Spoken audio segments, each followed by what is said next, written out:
textual, diz assim: ninguém conhece ao Pai senão o Filho, e aquele a quem o Filho o quiser revelar. Mateus capítulo 11, versículo 27. Verdade prática diz assim: conhecemos a identidade, os atributos e a glória de Deus Pai por meio da revelação de Cristo e da ação do Espírito Santo. Vamos estar fazendo a leitura bíblica em classe? Se encontra lá em Mateus capítulo 11, depois João 14.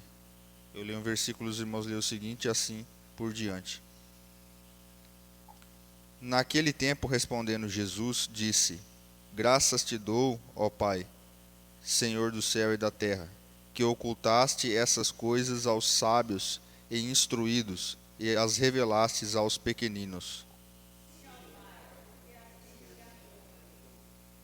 Todas as coisas me foram entregues por meu Pai, e ninguém conhece seu Filho senão o Pai, e ninguém conhece o Pai senão o Filho, e aquele a quem o Filho quiser revelar.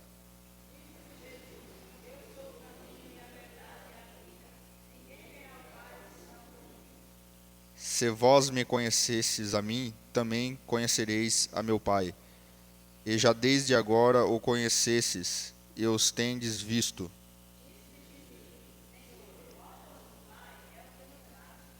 Disse-lhe Jesus: estou há tanto tempo convosco e não me tendes conhecido, Filipe. Quem me vê a mim, vê o Pai. E como dizes tu, mostra-nos o Pai?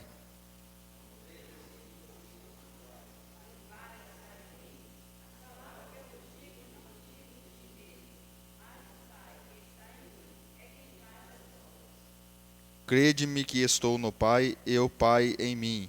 Crede-me ao menos por causa das mesmas obras. Vamos estar fazendo oração, irmãos? Em seguida estaremos iniciando mais uma aula. Senhor, meu Deus, amado Pai, estamos aqui na Tua presença para te agradecer, Senhor, por tudo quanto o Senhor tem nos feito. Mais um domingo, Senhor, mais uma escola dominical, para buscarmos conhecimento, meu Deus, para aprendermos das Suas sagradas Escrituras, Pai. Senhor, meu Deus, nos ilumina através do Espírito Santo para que possamos compreender, Senhor, os mistérios da Tua palavra, nos dando sabedoria, fazendo com que cresçamos, Senhor, na graça e no conhecimento, Pai. Desde já nós te pedimos, te agradecemos em nome do Senhor Jesus. Amém. Na lição de hoje, irmãos, nós vamos estudar, a palavra-chave é Pai, né, ou Deus Pai, que é a primeira pessoa da Trindade. Então, Deus Pai, Deus Filho, Deus Espírito Santo. O que é a doutrina da Trindade? Exatamente é o tema, né, que a lição, que o trimestre que esse primeiro trimestre vai tratar. Não há nenhuma passagem bíblica, né, que mencione o nome Trindade diretamente. Então nós não encontramos diretamente a palavra Trindade, mas nós vemos passagens que mostram que existe somente um Deus. Então a Bíblia ela mostra e explica que só existe um Deus, o Deus verdadeiro, o Criador dos céus e da terra, né, o Criador do universo, e somente um Deus verdadeiro, o Criador de tudo. Mas essa mesma Bíblia, ao mesmo tempo, ela também fala que esse Deus ele subsiste em três pessoas. Então, a essas três pessoas é atribuído a Deus, como Deus. Então, essas três pessoas recebem atribuições de Deus. Há um Deus só, um único Deus. E nesse Deus subsiste três pessoas. Então, a palavra de Deus se dirige a elas como Deus, ou as pessoas, e a palavra principalmente, dirige a ela como sendo Deus, como Deus. Então, Deus é Deus, Jesus é tratado como Deus, e tem os mesmos atributos de Deus, e o Espírito Santo também é tratado como Deus. Nós vemos isso na palavra de Deus. Então, Deus é Deus, o Espírito Santo é Deus e Jesus é Deus. Não são três deuses, é um Deus em três pessoas. Então, esse Deus ele subsiste em três pessoas. Então, Deus é Deus, Jesus é Deus. Lá em João 1, do versículo 1 ao 3. No princípio era o verbo, ou a palavra, né? Aqui é uma designação para Cristo, no princípio era Cristo, e ele estava com Deus e ele era Deus. Ele estava com Deus no princípio. Todas as coisas foram feitas por ele, por intermédio dele, e sem ele, nada do que existe teria sido feito. Aqui nós estamos falando de Jesus, né? Filipenses 2, versículo 5 ao 7. Seja a atitude de vocês a mesma de Cristo Jesus, que embora sendo Deus, então, você vê aqui uma passagem que ele está relacionando Jesus com Deus, mostrando que Jesus, atribuindo Jesus a Deus, como Deus. Então, seja a atitude de vocês a mesma de Cristo Jesus, que embora sendo Deus, não considerou ser igual a Deus. Era algo a que devia apegar-se, mas esvaziou-se a si mesmo, indo a servo, tornando-se semelhante aos homens. Então aqui ele está falando que, embora Jesus, enquanto ele esteve aqui na terra, ele era Deus, ele não, em certos momentos, ele não utilizou dos seus atributos como Deus, mas ele cumpriu o seu propósito, né? Então, por exemplo, no deserto, na tentação do deserto, quando o próprio diabo foi tentar ele poderia ter transformado aquelas pedras em pães, porque ele, naquele momento, em todo momento, ele era Deus. Então, mas ele não fez isso. Ele cumpriu o seu propósito. Na cruz do Calvário também, ele poderia mandar os anjos ou escapar dali da cruz, utilizando os seus atributos divinos, mas ele não fez. Ele se esvaziou a si mesmo, tornando semelhante a nós. Mas aqui a palavra está atribuindo como Deus, Jesus também. Então, a Bíblia também usa alguns termos, né, que a gente vê que é utilizado somente para Deus. Termos na Bíblia que é utilizados somente quando vai se dirigir ao Deus verdadeiro, ao único Deus, que é Theos, Deus, e Kyrios, que quer dizer Senhor. Então, esses dois termos é atribuído somente para Deus, somente quando vai se dirigir a Deus. E esses mesmos termos nós vemos a palavra de Deus utilizando quando vai se referir a Jesus. Então aqui nós estamos mostrando que Jesus é Deus. Então a palavra de Deus usa toda vez, né, que vai se dirigir a Deus, Theos ou Kyrios, que quer dizer Senhor. Lá em João 1, João capítulo 1, versículo 1. No princípio era o verbo, que era Cristo, e o verbo estava com Deus, e o verbo, que é Cristo, era Deus. Então essa palavra Deus ali é Theos, e Theos é só usado para Deus verdadeiro, para o Deus criador, né? Então no princípio era Cristo, e Cristo estava com Deus, e Cristo era Deus, o verbo, né? Verbo é palavra. Por que palavra? Porque Jesus foi a palavra encarnada de Deus. Então, e o verbo era Deus. Esse Deus aqui significa, esse Deus aqui em grego é Theos, né? João 20, 28.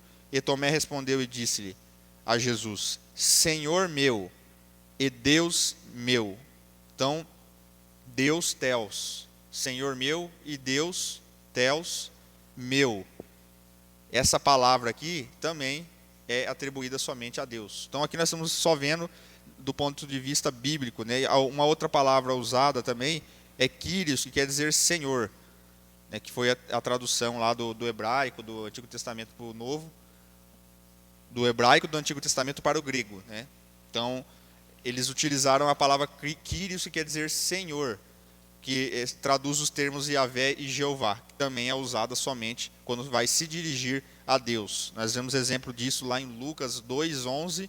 Pois na cidade de Davi vos nasceu um Salvador, que é Cristo o Senhor. A palavra Senhor no grego é Kyrios, é atribuída no Antigo Testamento somente a Deus, Jeová e Yahvé.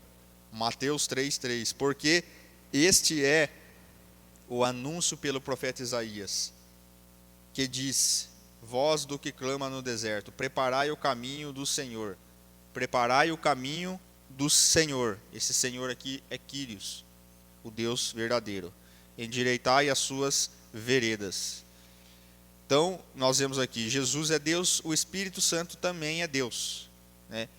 Isso significa que o Espírito Santo, ele é coigual a Deus e coigual a Jesus. Não há nenhuma hierarquia entre um ou outro. Então, Deus Pai, Deus Filho e Deus Espírito Santo, essas três pessoas que subsistem em Deus, nenhuma é maior ou menor, ou superior ou inferior ao outro. Então, eles são coiguais em tudo. Ele é eterno, onisciente, né, onipotente, onipresente. Então, não existe nenhuma distinção entre essas três pessoas. Apenas eles se diferem no modo como eles se relacionam com a criação, né, vamos dizer assim. Então, nós vemos aqui que o Espírito Santo, estávamos falando de Jesus. Jesus é Deus. O Espírito Santo também é chamado de Deus, né? Uma das declarações mais convincentes da Bíblia sobre isso é o episódio lá de Atos 5, né? Quando Ananias mente sobre o preço da propriedade. E aí Pedro diz que Satanás encheu o coração de Ananias para mentir ao Espírito Santo. E concluiu dizendo que Ananias havia mentido para Deus. Falou, você mentiu para Deus, atribuindo Deus ao Espírito Santo. Então nós vemos que o Espírito Santo também é Deus. Como co-criador nós vemos ele também. Lá em Gênesis 1, o Espírito de Deus estava operando na criação. O Espírito de Deus pairava sobre a face das águas. Também na criação do homem. Façamos o homem a nossa imagem e semelhança. Ali é um apontamento já para a Trindade desde o Antigo Testamento. E também ele é o intercessor, né? O Espírito Santo intercede com gemidos inexprimíveis para que todos os crentes vivam de acordo com a vontade de Deus. Então, o que é a Trindade? Há um só Deus, o Criador dos céus, da terra, e ele existe por toda a eternidade. Ele é imutável, infinito, infalível, tem todos os seus atributos, né? Ele é transcendente, onipotente, onipresente, onisciente, e é o único Deus verdadeiro, ou seja, todos os demais deuses são invenção de homens, são falsos, né? São falsos deuses. Então o cristianismo, ele é monoteísta. Monoteísta é uma religião monoteísta, é uma religião que crê somente em um Deus. Então, Deus é apenas um, e esse Deus subsiste em três pessoas, o Pai, o Filho e o Espírito Santo. Essas três pessoas são iguais em glória, majestade, poder, louvor e adoração. Porém, a mesma Bíblia que fala isso, nos relata também que apenas na questão da salvação, então são três pessoas, é um Deus subsistindo em três pessoas, Pai, Filho e Espírito Santo. No entanto, na questão da salvação, essas três pessoas se organizaram de uma maneira que cada um tem um papel na redenção do homem. Então, cada pessoa tem um papel diferente na redenção do homem. Então, eles se organizaram de uma tal forma que o Deus Pai, ele planeja. Então, Deus planejou desde a eternidade a salvação do homem, isso no quesito da salvação. Eles são iguais, mas na salvação do homem, eles se organizaram dessa forma. O Deus Pai, que é o que nós vamos estudar nessa lição, ele planejou, ele arquitetou o plano da salvação do homem desde a eternidade. Então, desde a eternidade, arquitetou, planejou a salvação do homem. Esse foi o papel de Deus. O papel do Filho. O Filho executa a obra da redenção, tomando forma humana na pessoa de Jesus Cristo, de Nazaré. Ele se encarnou e executou o plano de Deus, morrendo na cruz e ressuscitando entre os mortos. Então, ele executou a obra. Ele fez a obra. O Pai planejou, o Filho executou. E o Espírito Santo, o que ele faz nos dias de hoje? Ele aplica a obra de Jesus Cristo através do anúncio do Evangelho a todos. Ele aplica aos nossos corações. É aquele que intercede. É aquele que nos revela as Sagradas Escrituras. É aquele que atua no meio da igreja nos dias de hoje. Então, por isso que fala aplicação. É aplicar aquilo. Então, ele atua, ele está no nosso meio de maneira atuante. Então, Deus Pai planeja, o Filho executa e o Espírito Santo aplica nos dias de hoje a palavra de Deus nos nossos corações. Então, esse aí foi um resumo, né, bem simplificado para a gente entender aí o que é a Trindade.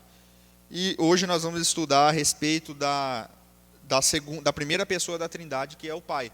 É o que planejou, né? A identidade de Deus, o Pai. O Deus Pai é o único Deus verdadeiro. O Pentateuco declara: ouve Israel, o Senhor Deus, o Senhor nosso Deus, é o único Senhor. Deus, no Antigo Testamento, é um só Deus, que se revela pelos seus nomes, pelos seus atributos e pelos seus atos. O Novo Testamento apresenta o Pai como Deus por excelência, identificado 6 vezes com o título de Deus Pai. Além dessas ocorrências explícitas, a Bíblia frequentemente se refere a Deus como Pai, destacando seu papel como Criador, sustentador do universo. Ele é o mantenedor, né? Ele é o Criador, mantenedor.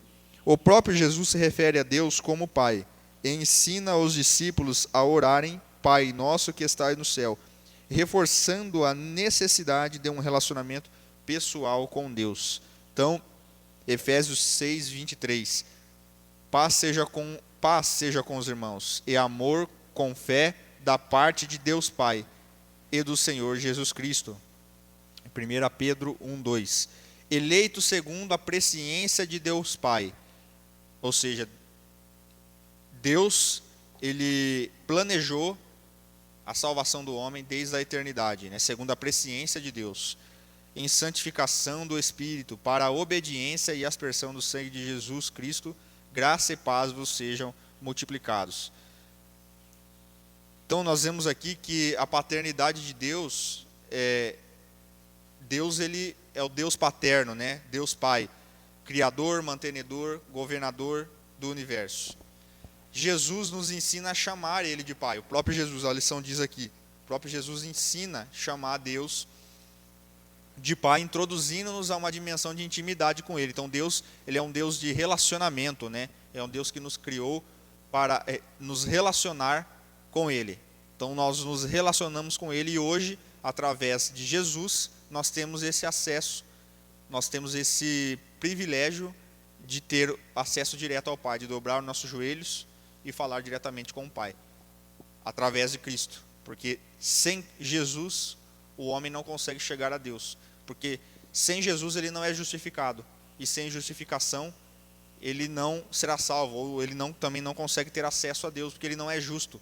Ele só é justo através de Cristo. Quando ele aceita Jesus, quando ele se arrepende dos seus pecados, é imputado a ele a justiça de Cristo e ele é justificado. Ele é tido como justo perante Deus, perante o juiz, perante o justo juiz que é Deus.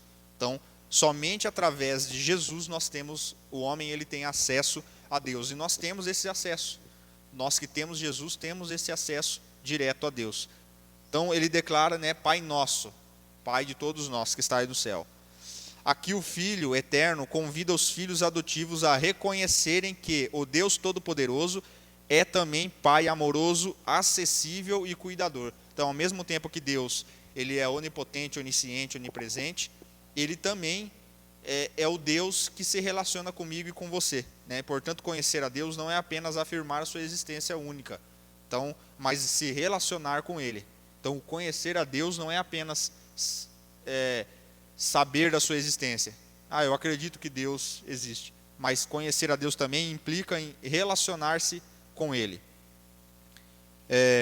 Então, o que nós vimos nesse primeiro subponto?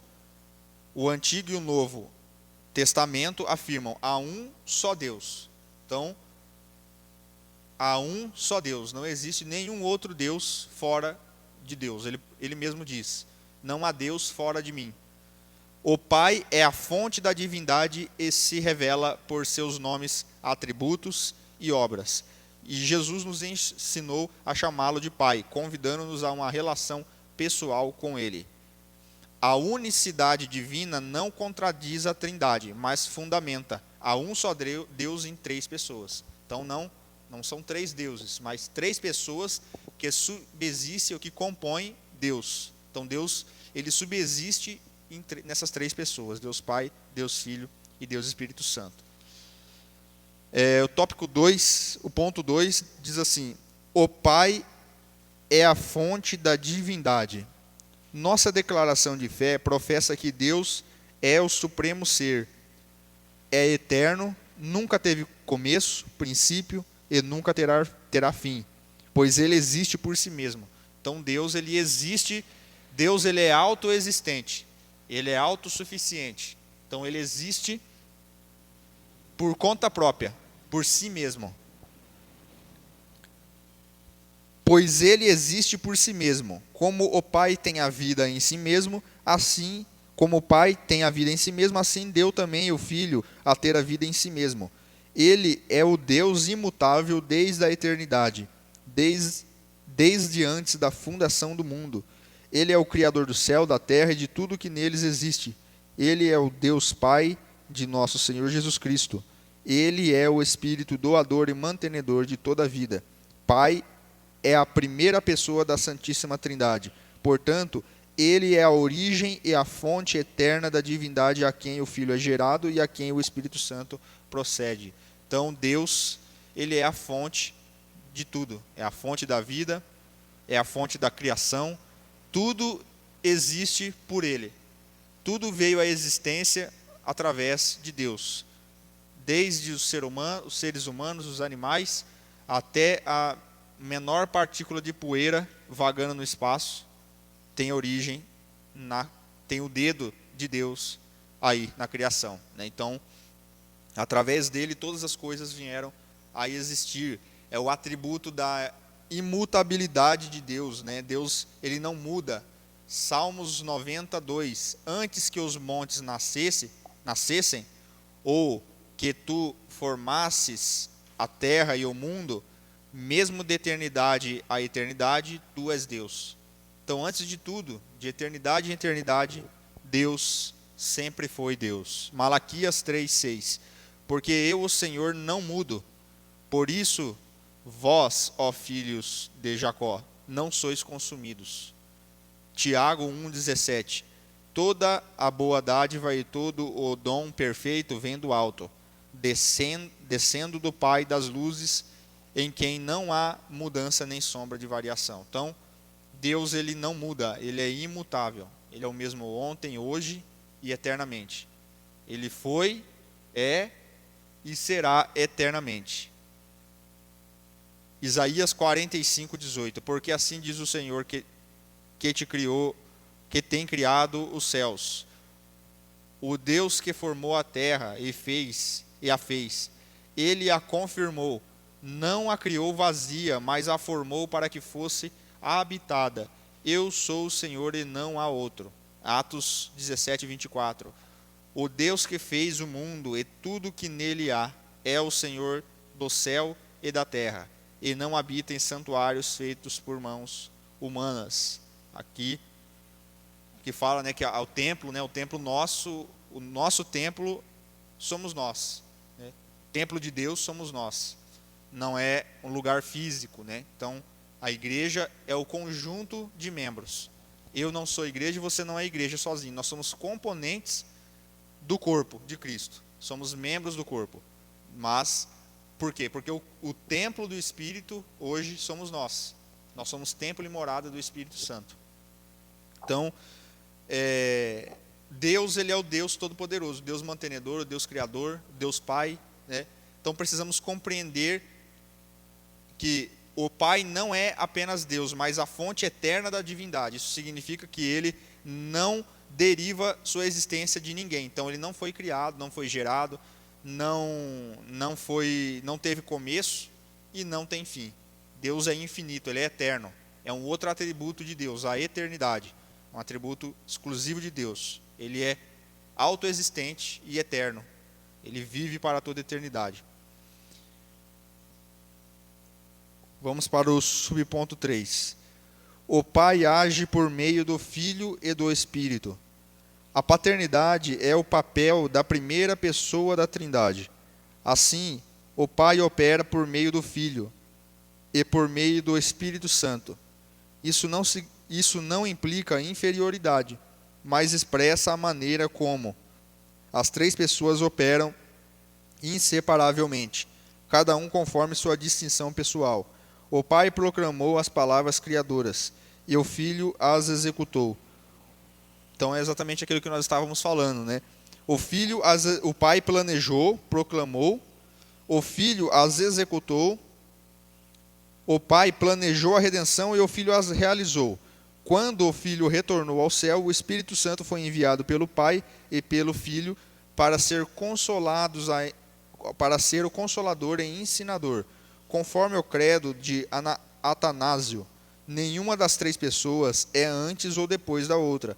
Nenhuma é maior ou menor do que a outra, mas as três pessoas são coeternas e coiguais. Então, nenhuma é inferior à outra ou veio antes da outra, mas eles são iguais em glória, majestade, poder, em atributos. Apenas eles se distinguem, apenas eles têm uma distinção no papel aí da salvação, na onde cada pessoa tem o seu papel, cada pessoa da Trindade. O Pai planejou, o Filho executou, e o Espírito Santo aplica hoje nos nossos corações através do ensino da palavra de Deus.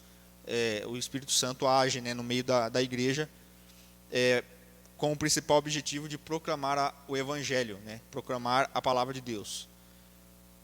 Então, os papéis, né, ao qual nós vimos lá, o Pai planeja. Tito 1, 2. Em esperança da vida eterna, o qual Deus, que não pode mentir, prometeu antes dos tempos dos séculos. Prometeu o quê? A vida eterna. Então, o Pai planejou isso. O Filho executou. João 17, 4. Eu glorifiquei-te na terra, sendo consumado a obra que me deste a fazer.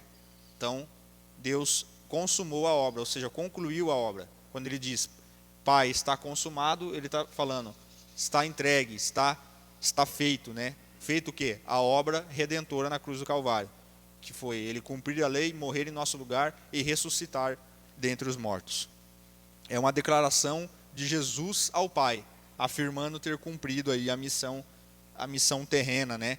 De revelar Deus e fazer a sua vontade, glorificando através da vida, né? E obra redentora. E agora pedindo para retornar à glória pré-existente com ele. E o Espírito Santo, ele aplica hoje nos nossos corações. João 14, 26. Mas aquele Consolador, o Espírito Santo, que o Pai enviará em meu nome, esse vos ensinará todas as coisas, e vos fará lembrar de tudo quanto vos tenho dito. Então, aplica a obra de Jesus, né, através da pregação do Evangelho. Esse é o papel, um dos papéis do Espírito Santo aí na salvação do homem. O Pai é revelado em Cristo. Subponto 1. O Pai se revela aos humildes. Jesus exalta ao Pai acerca de uma profunda verdade espiritual. Ocultaste essas coisas aos sábios e instruídos, e as revelaste aos pequeninos. Os primeiros intitulados sábios são aqueles que detêm inteligência e educação acima da média. Os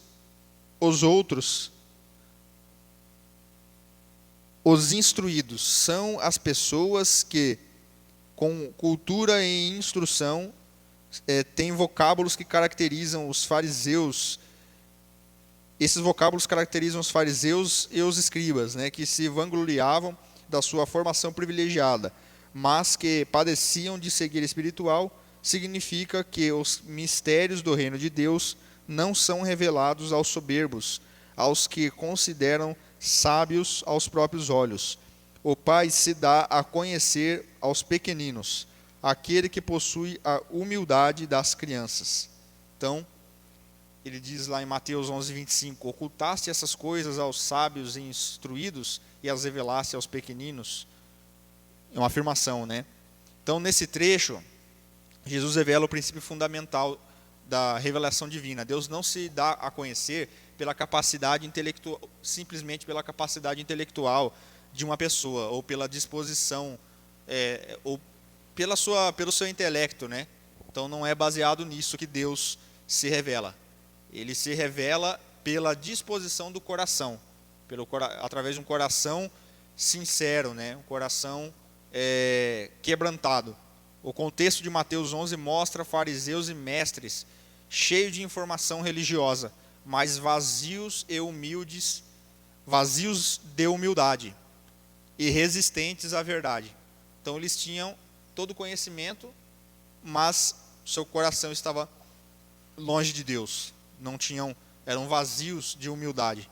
Quando Jesus diz esse trecho, né, ocultasse essas coisas aos sábios e instruídos e as revelasse aos pequeninos, ele não está condenando o ensino, o estudo, né, teológico, ou educação, ou conhecimento.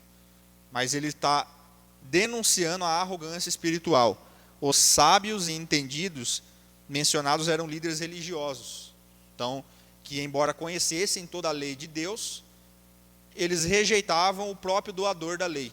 Tanto é que eles rejeitaram o Messias. Eles tinham a mente cheia e o coração fechado. Então, nós devemos ter o coração aberto para que Deus possa se revelar a nós. Coração contrito, coração humilde, ser humilde de coração, né? É esse que Deus se agrada. Por outro lado, os pequeninos, né, representam aqueles que reconhecem a sua dependência de Deus, reconhecem que são dependentes de Deus, não confiam em si mesmo, aceitam a correção e a verdade com simplicidade e têm fé semelhante à das crianças. Por que semelhante à das crianças? Fala de algo puro, né? De um sentimento puro, sem mancha, sem malícia, né? Então, essa é a característica dos pequeninos. A esses Deus se revela, aqueles que reconhecem sua dependência de Deus, que ele não tem mérito nenhum, que ele é dependente da graça de Deus, que ele é limitado, que ele é fraco. Então ele não confia em si mesmo, mas confia na provisão de Deus. Esse é o dependente de Deus. É o pobre de espírito, lá de Mateus capítulo 5. Eles aceitam a correção e a verdade com simplicidade, e eles têm fé semelhante à de uma criança, né? Ou seja, tem um coração puro, uma mente pura, sem malícia, sem maldade, né? Algo sincero. Então o Pai se revela a esses. O conhecimento de Deus não é mérito, é revelação. Então a revelação não é fruto de orgulho, mas de humildade e fé. Porque Deus ele se revela de várias maneiras. Ele se revelou através do seu povo no Antigo Testamento, através dos profetas. Depois, no Novo Testamento, ele se revelou através de Jesus, que é a palavra de Deus encarnada. Por isso que em João ele fala, né, do verbo que se fez carne. Então Jesus habitou e se encarnou. A palavra de Deus encarnada é Jesus. E ele se revela através da criação também, né, se revelou através da criação, quando ele cria o universo, as estrelas, né, os planetas. Ali é uma assinatura de Deus. Então ali você vê a obra das mãos de Deus quando nós olhamos e contemplamos os céus. Então ele se revela de várias maneiras. E ele se revela àquelas pessoas que possuem essas características, né? Aos pequeninos, não ao arrogante, vamos se dizer assim. Vamos para o subponto 2. O Pai se faz conhecer pelo Filho. Cristo afirma que o conhecimento do Pai é mediado exclusivamente por Ele. A intimidade entre Pai e o Filho é absoluta e perfeita. Ninguém conhece o Pai senão o Filho e aquele a quem o Filho quiser revelar. Essa declaração revela dois princípios importantes. O Pai é um ser pessoal e relacional. E 2, só é possível conhecer a Deus por meio do Filho, o único mediador entre Deus e os homens. O Filho é o intérprete supremo do Pai, o único capaz de revelar sua natureza, vontade e amor. Sem Cristo, qualquer tentativa de conhecer o Pai será incompleta ou distorcida e fadada ao erro e à idolatria. Então aqui o homem ele só tem acesso ao Pai. Então conhecer a Deus, Deus é um ser que se relaciona. Ele é um ser pessoal, é um outro atributo de Deus, é a pessoalidade de Deus, porque ele se relaciona. Ele é um ser pessoal, ao mesmo tempo que ele é todo-poderoso, onipotente, onisciente, esse mesmo Deus ele se relaciona comigo e com você. Então, mas esse relacionamento hoje só é possível através de Jesus. Esse acesso que nós temos É possível somente através de Jesus. João 14, 6. Disse-lhe Jesus: eu sou o caminho, a verdade e a vida. Ninguém vem ao Pai, ou seja, ninguém chega a Deus, senão por mim, ou através de mim. 1 Timóteo 2,5. Porque há um só Deus e um só mediador entre Deus e os homens, Jesus Cristo, o homem. O mediador é aquele que está no meio, é aquele que faz a mediação, né? Aquele que intermedia entre um e outro. Por que nós só podemos ter acesso a Deus? Através de Jesus Cristo. Ninguém vai ao Pai, ninguém tem acesso a Deus a não ser por Jesus. Por quê? Porque somente Jesus foi o único justo que cumpriu a lei, e é através somente dele que nós recebemos esse mérito. Então Jesus, nós somos salvos pela obra redentora de Cristo. E o homem, para ele ser salvo sozinho, ele não conseguiria ser salvo sozinho. Porque para ele ser salvo sozinho, sem Jesus, ele teria que cumprir a lei. Ele teria que cumprir as exigências de Deus. E nenhum homem fez isso. Ninguém. Desde o de Gênesis a Apocalipse. Tanto no Antigo Testamento quanto no Novo. Nenhum homem, nenhum justo sequer. Não existiu nenhum homem capaz de cumprir as demandas de Deus. As exigências de Deus. O único foi Jesus. E aí quando ele faz isso, ele nos dá esse mérito. Então é imputado, né? É imputado a nós a justiça de Cristo. Então nós nos tornamos justos através da obra de Cristo. É por isso que o homem é salvo com base na obra redentora de Cristo, com base nos méritos de Cristo. Não tem como o homem expiar o seu próprio pecado sozinho. Para ele chegar a Deus, ele precisa passar por Cristo.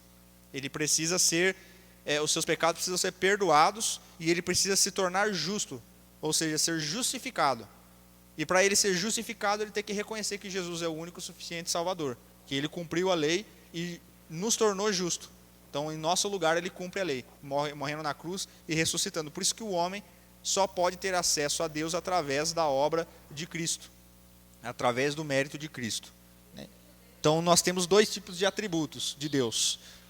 O que são atributos? Características, qualidades. Atributos comunicáveis e atributos não comunicáveis. Atributos comunicáveis são atributos que Deus tem e que ele comunicou com a humanidade. Atributos, características, né? Qualidades, características que Deus tem e que eu e você, pela graça de Deus, porque ele permitiu, temos também. Por exemplo, amor, alegria, justiça, bondade. Amor, Deus é amor. Nós também temos capacidade de amar e ser amado. Bondade, Deus é bom. Nós também temos a capacidade de ser bom, de fazer o bem. Justiça, Deus é justo. Nós temos capacidade de ser justo, não igual Deus, mas no sentido de ser, né, de comportamento, né? Embora a nossa justiça não é igual a de Deus, mas nesse quesito, né? Então, existem características que Deus tem e que ele comunicou com a raça humana, que são essas características: amor, bondade, justiça e por aí vai. Atributos incomunicáveis são atributos que Deus possui e mais ninguém possui. São atributos que ele não comunicou com mais ninguém. Características que só Deus tem e são exclusivas dele. Ninguém mais tem. Nem o outro Deus, nem um ser humano, nem os anjos, ninguém. Somente Deus, Pai, Filho e Espírito Santo. Atributos incomunicáveis do Pai são qualidades exclusivas da divindade. Elas pertencem apenas ao Deus Pai, bem como ao Filho e ao Espírito Santo, e não podem ser compartilhadas pelo ser humano. Os principais atributos são: que atributos são esses? A autoexistência, Deus existe por si mesmo, não depende de nada para existir. Eternidade é um outro atributo incomunicável de Deus. Imutabilidade é um outro atributo, Deus não muda. Onipotência, onisciência, onipresença. Então, são atributos que Deus possui e que ninguém mais possui, somente Ele. Onipotência, Deus é todo-poderoso. Onisciência, Deus tem o conhecimento, o saber, a ciência e a presciência de tudo. Ele sabe, ele tem o conhecimento do passado, presente e futuro. Onipresença, Deus está em todos os lugares, presente em todos os lugares. Aqui, Deus está presente nos céus, no universo, em tudo, qualquer lugar, nada escapa do alcance de Deus. Eternidade, Deus é infinito, é eterno, não tem começo, não tem fim. E infinidade, Ele é infinito em tudo, né? Então, esses atributos fazem Deus ser único. Então, é um atributo que somente Deus, Pai, Filho e Espírito Santo tem, né? Então, ninguém mais tem. Atributos exclusivos. Isaías 43:10.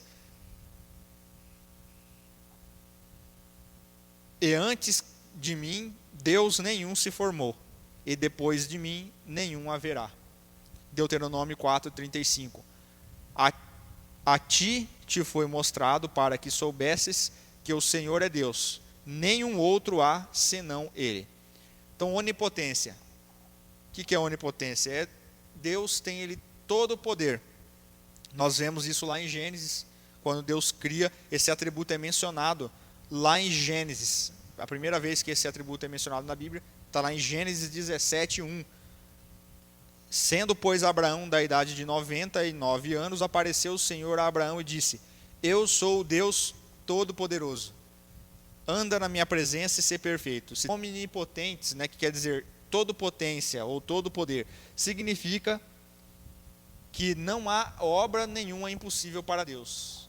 Não há nada que Deus possa realizar que seja impossível para Ele. Ele é capaz de realizar qualquer coisa, qualquer obra. Qualquer feito é possível realizar, é possível ser realizado por Deus. Nada é impossível para Deus. Nada, não existe nenhuma limitação para Deus. Não existe raio, o raio de alcance do poder de Deus é infinito. Então, onipotência, portanto, é o atributo que faz referência ao poder ilimitado e infinito de Deus. Então, ele não tem limitação, né? Deus é capaz de realizar qualquer obra. Lucas 1:37, porque para Deus nada é impossível. Uma das demonstrações aí que nós vemos também é na criação, né? No princípio criou Deus os céus e a terra. Então, Deus do nada os céus e a terra. Do nada ele com o poder da sua palavra, ele diz, né, haja luz, haja separação entre águas de baixo e águas de cima. Então, com o seu poder ele cria todo o universo. Jeremias 32:17. Eis que tu fizeste os céus e a terra com o teu grande poder e com o teu grande braço estendido. Nada há que te seja demasiadamente difícil ou muito difícil. Então não existe nada difícil para Deus. Salmo 135:6. Tudo o que o Senhor quis, fez nos céus e na terra, nos mares e todos os abismos. Então, desde o animal, desde nós que estamos aqui, que Deus criou, ao animal que está na terra, uma formiga ou qualquer outro bicho ou animal, desde as estações do ano, as plantações, vegetações, a forma como as coisas são organizadas, a forma como o nosso corpo funciona, tudo. Ele tem controle sobre a natureza, sobre o universo, desde tudo até uma minúscula partícula de poeira vagando no espaço, está sob o controle de Deus. Então nada escapa do controle e do domínio de Deus. Tudo que veio à existência veio por Deus. Deus pode fazer qualquer coisa, porém ele só faz aquilo que está em pleno acordo com a sua natureza. Justiça e retidão. Deus não contradiz a si mesmo. Qual é o intuito de Deus fazer aquilo? Então ele só vai fazer algo que está de acordo com a sua natureza. A onisciência quer dizer, Deus ele tem a presciência e ciência de todas as coisas. Ele sabe passado, presente e futuro. Salmo 145:18. Perto está o Senhor de todos os que o invocam e de todos os que o invocam em verdade. Provérbios 15:3. Os olhos do Senhor estão em todo o lugar, todos os lugares, contemplando os maus e os bons. Mateus 28:20. Eis que eu estou convosco todos os dias até a consumação dos séculos. Amém. E Deus é onisciente também. Então ele é onipotente, onipresente e onisciente. Vem de omnisciência, toda a ciência, né, todo o saber. significa que Deus tem o conhecimento perfeito de todas as coisas. Tudo Deus tem o conhecimento perfeito. Não é um conhecimento metade de um conhecimento, mas ele tem 100% daquele conhecimento. E ainda, além disso, conhecimento do passado, do presente e do futuro. Ele sabe o que eu e você vamos falar daqui 10 minutos, daqui 1 hora, daqui 10 anos, o que vai acontecer, ele já está sabendo tudo de antemão.